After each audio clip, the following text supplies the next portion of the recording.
Anak ini disekolahkan di tempat yang sangat tidak layak karena orang tuanya tidak mengharapkan kelahirannya. Hanya karena anaknya seorang perempuan dan orang tuanya ingin anak laki-laki. Hilda tak mendapat perhatian dari orang tuanya hingga tiba saatnya orang tua Hilda mendapat teguran dari pemerintah karena tidak menyekolahkan anaknya. Sehingga mau tak mau Hilda harus disekolahkan. Hari ini Hilda tampak bersemangat sekali karena ini merupakan hari pertamanya masuk ke sekolah. Saking semangatnya, ia malah datang terlalu pagi.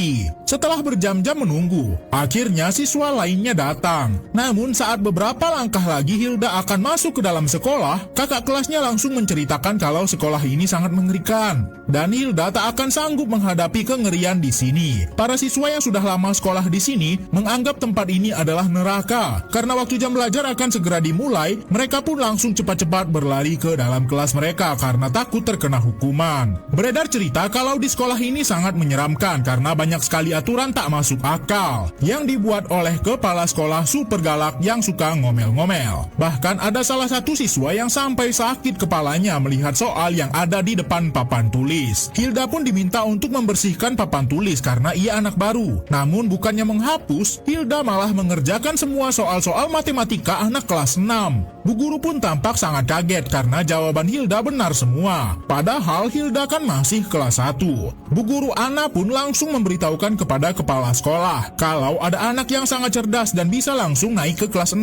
Tapi bukannya didengarkan, kepala sekolah ganas ini malah ngamuk-ngamuk dan meminta semua siswa untuk hormat kepadanya. Dan saat jam istirahat, ia mendapat cerita kalau di sekolah ini jika ada anak yang nakal akan dihukum oleh kepala sekolah. Lalu dikurung di ruangan kecil penuh kawat berduri. Dan tepat sekali muncul seorang anak yang ketakutan karena sedang dikejar oleh kepala sekolah ganas. Anak ini dituduh sudah menempelkan lem di celana kepala sekolah, padahal bukan ia yang melakukannya. Semua siswa tak ada yang berani berbuat apa-apa kecuali anak baru yang ingin membuat perubahan, yaitu Hilda. Ia mengajak semua siswa untuk menyembunyikan si kribo di bawah jas mereka. Lalu semua siswa berbaris saat kepala sekolah datang. Hanya Hilda yang berani menjawab pertanyaan kepala sekolah yang mencari si kribo. Hilda mengatakan kalau si kribo sudah tertidur di lapangan selama 2 jam. Kepala sekolah pun tertipu dan tak jadi menuduh si kribo karena kejadian lem tertempel di celananya baru 20 menit yang lalu. Karena gagal meluapkan kekesalannya pada si kribo, kepala sekolah gak jelas ini malah nyari-nyari kesalahan siswa lain. Dan secara random saja, Bu Kepala Sekolah memarahi Amanda yang tak bersalah apa-apa. Untung saja siswa yang ia lempar masih selamat. Hilda yang merupakan anak baru di sekolah ini pun ingin membuat perubahan di sini. Bahkan tindakan berani Hilda di sekolah ini mendapat dukungan dari seorang guru. Namun lagi dan lagi, kepala sekolah membuat rusuh. Tanpa alasan, kepala sekolah menuduh Hilda sudah mencuri kue coklat miliknya. Karena Hilda merasa tak melakukan itu, ia pun melawan dan membela diri. Dan tepat sekali saat itu, ada anak yang sendawa dengan sangat keras dan aroma kue coklat terpancar dengan sangat jelas. Kepala sekolah pun sadar kalau ini adalah aroma kue coklat miliknya. Akhirnya pelaku pencurian pun ditemukan. Melihat ketidakadilan di sekolahnya, Hilda pun mengamuk dan memarahi kepala sekolah yang sudah semena-mena dengan muridnya. Hanya Hilda yang berani berbuat seperti ini dengan kepala sekolah. Memang di luar nalar, para siswa sekolah ini dilatih layaknya anggota militer. Selain dituntut untuk cerdas dalam hal akademik, mereka juga harus kuat secara fisik. Makanya mereka dilatih seperti ini, masuk ke dalam lumpur, melewati halang rintang, dan terus mengikuti perintah kepala sekolah yang agak lain ini. Karena sudah sangat kesal, ada salah satu siswa yang memasukkan kadal ke dalam minuman kepala sekolah. Saat sadar di dalam minumannya ada kadal, kepala sekolah langsung kaget dan malah menuduh anak lain secara random, lalu menjewernya. Tentu saja sikap kepala sekolah yang sudah sangat kelewatan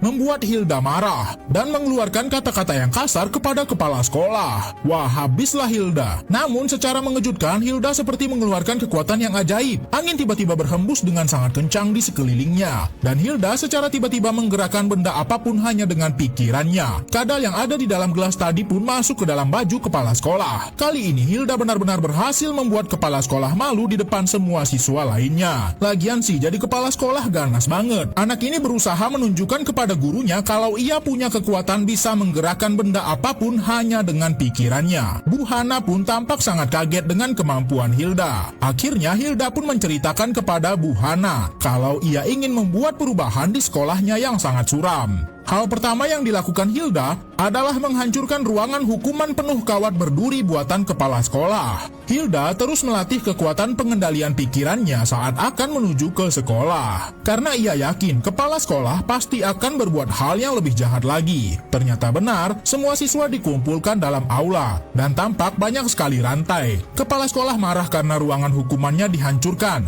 Dan kali ini semua siswa akan diberikan pertanyaan. Dan bagi yang tak bisa menjawab, akan dimasukkan ke dalam kotak hukuman yang baru ia buat. Namun semua siswa ternyata bisa menjawab pertanyaannya. Karena kepala sekolah benar-benar ingin menghukum siswanya, ia pun malah memberikan pertanyaan tentang anak kuliah ke siswanya yang masih SD. Alhasil ada satu siswa yang tak bisa menjawab dan harus dihukum. Namun sepertinya mental para siswa kali ini bukan kaleng-kaleng lagi. Mereka semua marah dan memberontak. Bukannya sadar, kepala sekolah malah menunjukkan hal yang lebih mengerikan pada siswanya, yaitu kurungan besi untuk setiap siswa yang memberontak. Semua siswa ketakutan dan bersembunyi. Namun tidak dengan Hilda. Ia mencoba menggunakan kekuatan ajaibnya untuk menuliskan sesuatu di papan tulis. Kepala sekolah malah takut dan mengira ini semua ulah hantu. Walaupun terlihat ganas, wanita ini ternyata sangat penakut. Saat kepala sekolah akan menyakiti siswanya, Ibu Ana mencegahnya. Bertepatan saat itu juga, Hilda menggunakan kekuatannya untuk mengendalikan semua rantai yang ada di ruangan ini, sampai menggumpal dan membentuk sosok monster rantai yang mengerikan. Tentu saja kepala sekolah makin takut saat monster rantai buatan Hilda menghancurkan semua kurungan buatannya. Monster rantai mengamuk dan tiba-tiba rambut kepala sekolah arogan ini melayang dengan sendirinya. Hilda menggunakan kekuatannya untuk memberikan pelajaran kepada kepala sekolah mereka yang suka berbuat semena-mena.